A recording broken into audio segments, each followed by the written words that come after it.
Al Jazeera podcasts.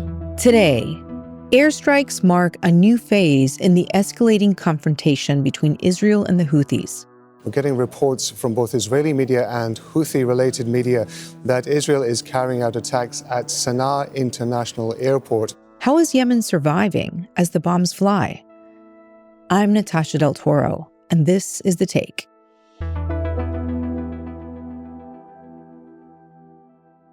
I'm Maysaa Shuja. I'm a senior research at Sanaa Center for Strategic Studies. It's independent. Also, I'm based in Bahrain, Manama, right now. Welcome to The Take. We're very excited to have you on to talk about what is currently happening in Yemen and the tensions that are happening between Israel and Yemen. You have family back home. Watching this news has probably been pretty stressful for you. You know, as we've all seen, the tensions between Israel and the Houthis in Yemen have been escalating in response to Israel's war on Gaza. Now, that's coming to a head. On Sunday, the Houthis launched missiles that landed near Ben Gurion Airport in Tel Aviv as part of their attacks to impose an aerial blockade on Israel. In response to that, Israel then sent out multiple attacks in Yemen. Maybe we could start out, Maysaa, by just telling me, like, what's really happened over the past few days, and what do we know so far?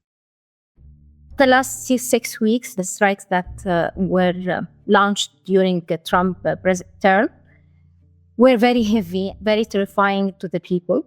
A brutal series of U.S. airstrikes kills tens and injures more at Yemen's Ras Isa oil port. It's the deadliest attack since the U.S. escalated strikes in January against what it says are Houthi military targets. Some of them, they say they have never experienced something intensive and very close to them to that extent, even during the 7 years of the Saudi military intervention. And it hit many civilian infrastructure, it killed some civilians, hundreds. We don't know the names. We can assess the level of damage and the human losses during this campaign, this intensive campaigns for 6 weeks. And then the last 2 days, they were the most painful, actually, for most of the Yemenis. Yemenis run for cover as Israeli airstrikes rain down on the capital Sanaa.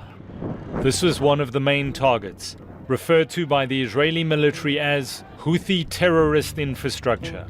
To Yemenis, it's the Sanaa International Airport. Commercial airliners, runways, and hangars, all engulfed in flames. Definitely destroying a port like al-Hodeidah. It is a very essential facility for the Yemenis. It is the port that they rely on it to enter food, foil, humanitarian aid. So it's very difficult to replace its functions to another port in Yemen. It will be longer distance, more money, and it will cost the people more. And definitely it will deepen the humanitarian crisis and the economic and the hardship and the difficult hardship. So Maysaa, let's take a step back here. Who are the Houthis and why are these attacks happening? The Houthis, they are a Zaidi faction. It is a small faction of the Shia groups in the Muslim world. They began in the 90s as a moderate theological movement of the Zaydis, that's a Shia minority group. Fighting corruption was one of their main aims. The 2003 U.S. invasion of Iraq was a turning point. Analysts believe the war transformed the Houthis into a resistance group with deep anti-American sentiments. I have to say that as like any Yemeni group, like any Yemeni people, they genuinely believe in the Palestinian cause.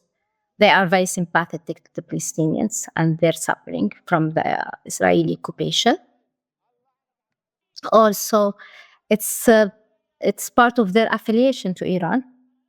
It's part of their regional ambitions. I believe their regional ambitions is, their relationship with Iran is a result of their regional ambitions. It's something inside of them.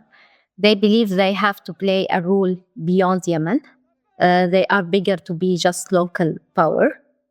Also, I think it's after time of their involvement, they feel it is good for them internally, to enrich their power, to mobilize the people more around them, and to overcome some challenges they face it inside of Yemen because of the poor living conditions and of the lack of legitimacy that they face all the time if there is no war. So, Maysaa, Israel has said that these attacks are in retaliation for this Houthi attack on Ben Gurion International Airport. What made the strike near the Tel Aviv airport significant? For sure, the Houthis, they strike Tel Aviv and Israel for tens of missiles. But it is the first time that a missile landed to a significant place like Ben Gurion Airport. So it's for Israel, it's like, first of all, it is the image of Israel. The image of Israel as a hegemony power in the region. And they want to prove that there is no competing to their hegemony or to their dominance. Second, it is the security of Israel. It is the obsession of security. It is simply like that. The idea of that millions of Israelis went to hide from these strikes and the disruption, and all of this definitely caused some damage to the Israelis. The American and Israeli interception systems failed to intercept the missile. More than 3 million Zionists fled for shelters. The airport operations were completely halted for more than an hour. With this, the Yemeni armed forces reaffirmed their warning to all international airlines to cease flights to Ben Gurion Airport as it has become unsafe for air navigation. And so the Houthis, they believe this is a reason to continue their airstrikes, especially that they have, they like the image of being hero in front of the people. It helps them to mobilize the people around them in Yemen. It's also interesting because we know that the Houthis their military capabilities are a lot less sophisticated than, say, the Israelis. So the fact that they were able to hit the Tel Aviv airport, I know that that's a very significant thing. And let's talk about the target of these strikes from the Israelis, the Hodeidah port and the Sanaa airport. And Israel is now saying it's, quote, fully disabled, the airport. Our aircraft attacked the airport in Sanaa, an airport that enables the terrorist army and the aerial access to the terror state that facilitates the launching of missiles against us. Our decision on when to respond, how to respond, and which targets to respond to, that is a consideration we make each time. Why choose a port and an airport as targets?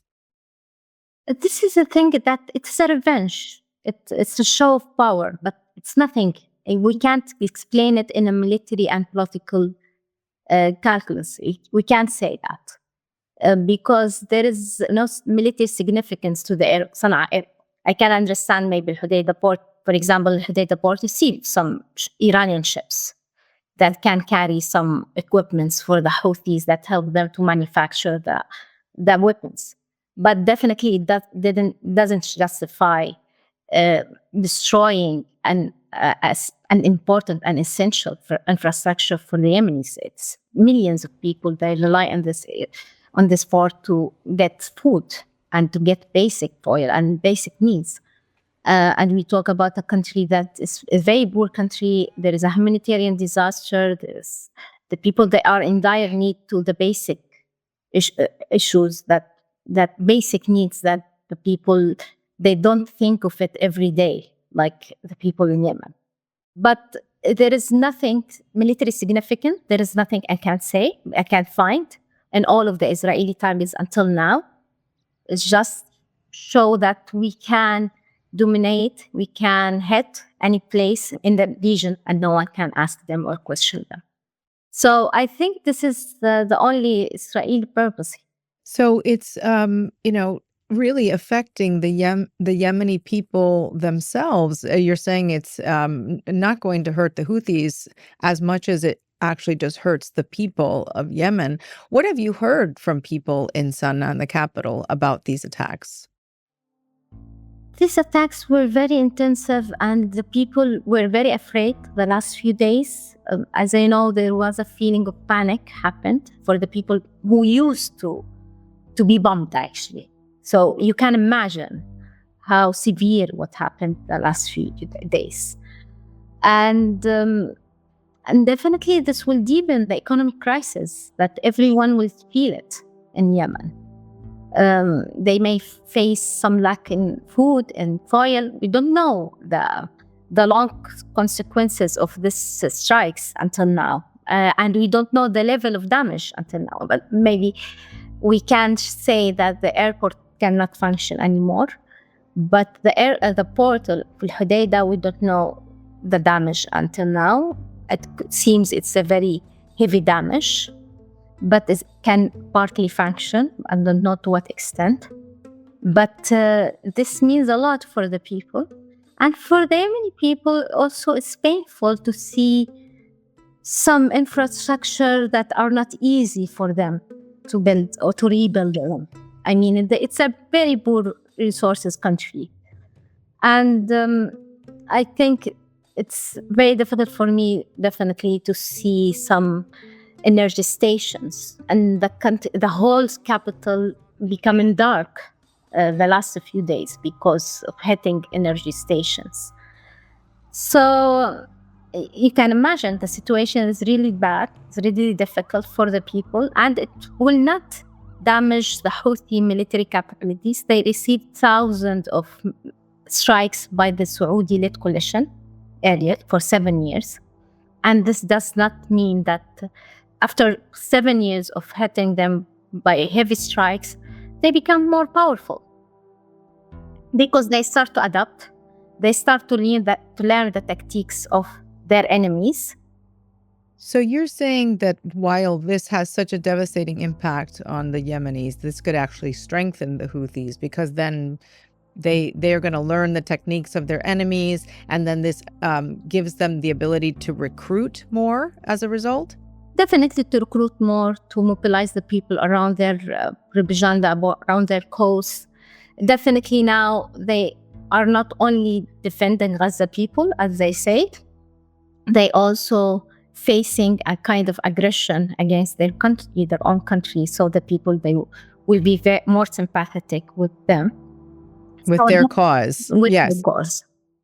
More with Maysaa after the break. Maysaa, let's talk about what's going on now then. On Tuesday, the foreign minister of Oman announced that it had mediated a ceasefire agreement between the U.S. and, quote, relevant authorities in Yemen.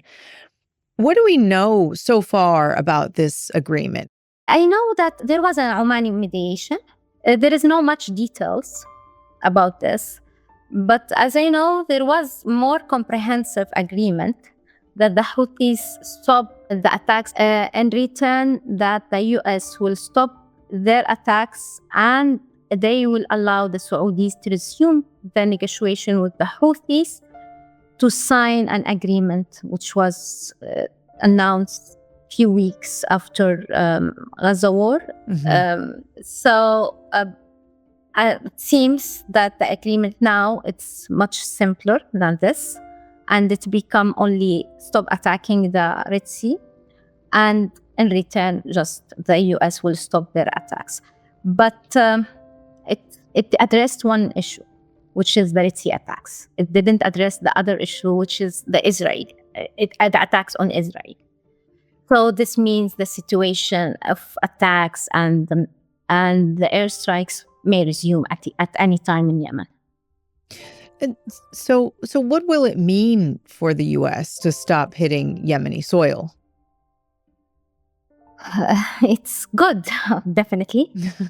We can say it's a good progress, because at least one issue has been resolved. And about the U.S., I think, for the Houthis, definitely their propaganda now, they said, okay, we defeat even the most powerful country in the world. We have to understand that the Houthis, they are militia. They are a small militia. So their calculus is different and their standards of victory is totally different.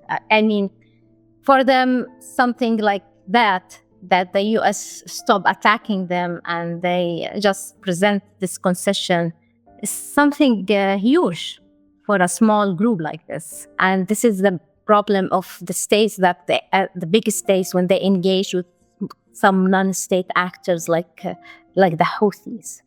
And it is something similar to the Israel and what the problems that they face with Hamas and Hezbollah and now the Houthis. Let's pull back a little bit, Maysaa, and look at the big picture here. Yemen is a divided country. The crisis first began back in early 2011 when the Arab Spring protests reached the poorest country in the region. There's the government that controls parts of the south that has international recognition, but the Houthis control a significant amount of territory, mostly in sort of northwest area, including the capital. How are the Houthis perceived at home in Yemen compared to how they are in the rest of the world? Definitely in the rest of the world, the Houthis many people look to them positively more than the Yemenis. Some people, they oppose the Houthis because they believe in the republican system. Maybe. This is a big part of the Yemenis, including the Zaydis. Some people, they oppose the Houthis because they are against the northern hegemony. That you can see this in some middle and south areas in Yemen. Some people, they want to be independent, like the Southerns, some Southerns. It is a big division here. And Houthis, they are one party, and the biggest party maybe, within all of these different divisions. So not many Yemenis preserve them in the same positive image that the world look to them. But also we have to consider their intervention in Gaza was very popular at the very beginning, but now it become debatable inside of Yemen. Oh, that's interesting. Mm-hmm. Even among the enemies, there is admired idea. They like that because Yemenis genuinely, they like, they support the Palestinian cause. All of them, whatever their political affiliation, their regional identity, sectarian, whatever. They genuinely believe that. So they admire their intervention, but then the cost, they start to question about the cost. And in return, what? It's very clear this doesn't do any pressure on the Israelis and on their decisions towards Gaza. It didn't stop the Israelis to attack Gaza time after time. So the Yemenis start to see it is a heavy cost in return of nothing. Now that their port has been bombed, now that their airport has been bombed, now that there have been civilian casualties. Yeah, exactly. So they start to feel or to question the morality or the rationale behind this intervention. And one more thing also, when we're talking about the different divisions, Houthi forces have attacked several civilian homes and other civilian infrastructure in Yemen. This is between January 5th and 12th in 2025, according to Human Rights Watch. So I imagine that that's also fueled some tensions between Yemenis and Houthi forces. For sure, the Houthi governance is not very popular among the people because mainly they are very brutal or they are very oppressive. And the second point, I believe, it is their financial policies. They collect heavy taxes from the people all the time in a very difficult time for the people. This caused a lot of anger among the people. Right. And then again, and that's what we need to remember here as these strikes are occurring. Oftentimes it's civilians who are the ones most affected by these kinds of actions and not necessarily the military groups that instigated the actions. Maysaa, I understand that you still have family in Sanaa, in the capital. What fears do they have of this escalating further, and what will it mean for them? Definitely, they fear that the war can be expanded. There are some reports about ground invasion that were circulated last weeks. They are afraid what is coming next. And I can say that some people who are very young, it's like a trauma for them. It's 10 years of their lives, and maybe best years should be. They live in war all the time. So it's very difficult for some kids, for some teenagers, to bear this idea, to imagine that this war took from their lives 10 years and may continue for no one knows how many years else. So this is very difficult for them, and I'm very sorry for this generation because they deprive the relative security that we enjoyed. Relative, I can say it's not that very secure country. It was not that rich country, but at least there was a kind of stability and security during our lives. But it seems the situation is much worse for this generation, and I feel it's the worst thing ever happened. But we should hope that the situation will be better. Well, I hope this ceasefire deal sticks, and that your family and friends and country, men and women, are safe. So, Maysaa, thank you so much for coming on The Take. Thank you. Thank you so much. And that's The Take. If you want to catch more episodes like this, make sure you're following our YouTube playlist. That's where you'll find all of our recent content, updated regularly so you never miss an episode. And while you're at it, hit that subscribe button so you stay in the loop with all things Al Jazeera English. See you tomorrow.